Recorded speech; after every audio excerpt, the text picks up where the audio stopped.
what are they doing with Elias Lindholm? Like,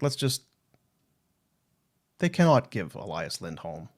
They're not doing anything with Elias Lindholm. Elias Lindholm is doing with them. You want to try that again? Let's be clear who's in the driver's seat here. Elias Lindholm is running this whole process. What's Connie do? Give him a deadline? Nah, that deadline doesn't work for me. They need him. They're supposed to be good. Give it back when you're ready is kind of the...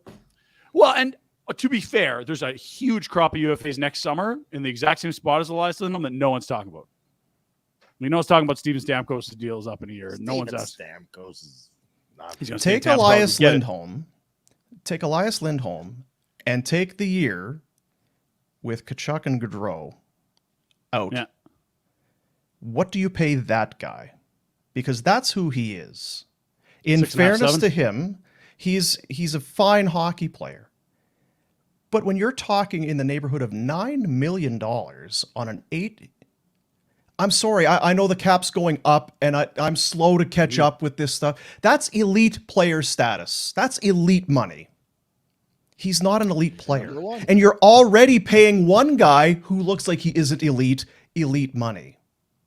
If you're not coming for less, then you're out. You have to take less to be here. And I'm sorry, he's going to get Bo Horvat money. I would think a lot of teams that prefer him to Bo Horvat. Bo Horvat never scored a bunch of goals until 1 year last year. And so if you're his agent, why are you going to take less? What's happening there? Are they good or not? We're not giving you an answer. We need to see if this is good or not. Yeah. Well, I get it. Maybe the problem for Lindholm is, if I go play another year, am I actually improving my status for UFA? There's enough out there on the guy, but you're right. It'd be nice to be in honestly, maybe he gets put back with Huberdeau and everything looks way better. But when he was next to Dubé and Toffoli, he looked more of a 1B than a 1A center. Which is part of what I was going to bring up.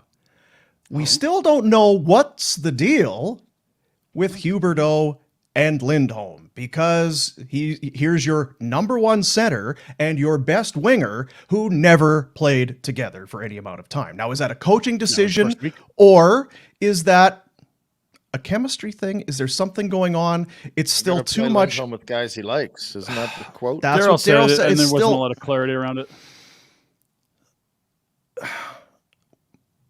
And I get what the agent does. I understand how comparables work. But if I'm Craig Conroy, I can't run my team according to how Lou Lamoriello pays his guys. I'm sorry. I have a unique set of circumstances like every team does. We in Calgary have a different set of principles and ideals and financial capabilities and the structure than what Lou... That's great. Bo Horvat can make his money. And if they are comparable age-wise and production-wise, that's fine. It's 8 years at 8.5. No, what did Vancouver get for Bo? A first, and then they turned it into Philip Hronik, who's in just his the first.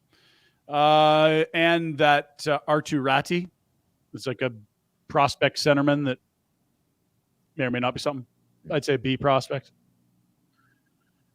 Was so overwhelming prospect.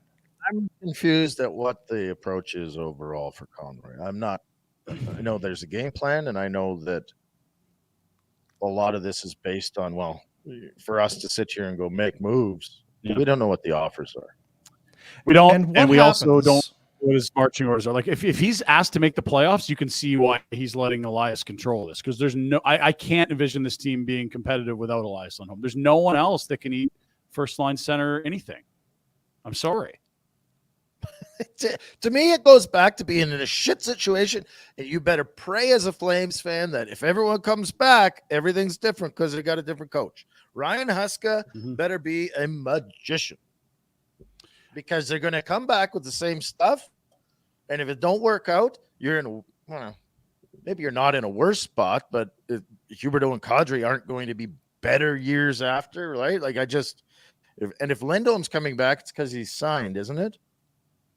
Like I think he would come back and be here to finish his contract. He doesn't ask for a trade, but you don't want that guy playing the UFA year. Craig kind of put himself in a tough spot when he said that at the press conference, and you can believe it. But it's just one of those reasons why GMs don't say a lot, because now you're trying to make deals on all these pending UFAs, and Other teams like, oh, I saw what you said I there. just- I'm going to squeeze you a bit because you said that. Now you put yourself in the corner. Ryan, you always put way too much Sorry, go ahead. stock into what people say at press conferences. Like you really do. Like it's like, what else is he going to say?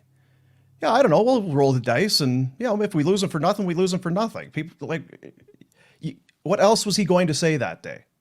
There's nothing else he could have I don't said. care what he said. I just think that he's given him too much say in the process. It should have been day before a draft. If you don't have a decision made, I'm moving you for whatever I can get. Same with Hannafin. Again, easy for Rhett to sit here with no clue what the offers are. But even if they aren't what you think the most hopeful fans might want, I still think a restart was a better approach, and I don't think they're going to get there. Or you're delaying it another year.